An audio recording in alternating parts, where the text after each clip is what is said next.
Hi there, my name's Ty. I'm on the Canix product team and excited to share a couple updates on bill of materials with you, previously called non-cannabis recipes. So that's the first big update, first big change is that we've transitioned that terminology of recipes to bill of materials. So this is a lot more consistent with how many of you actually run your business. You refer to these as bill of materials, not recipes. And so we wanted to line up our terminology with the terminology you use on a daily basis, just make Canix a little more intuitive from that perspective. Another update besides just the naming convention is that you'll actually have the opportunity to set expiration dates on your bill of materials.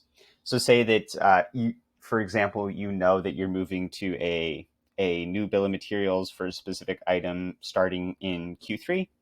You can set an expiration date on your old bill of materials and prevent that old bill of materials from being used inadvertently. And at the same time, you'll be able to set up your new bill of materials with the active date on the first date of that quarter and have it ready to go. So you don't have to set an expiration date. That's optional. So if you want to just set up a bill of materials and use it for the foreseeable future, you're free to do that.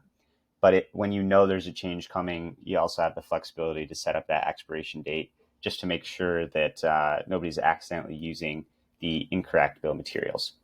So those are the updates on bill of materials we have to share today and a few more in the future. So look out for those as well.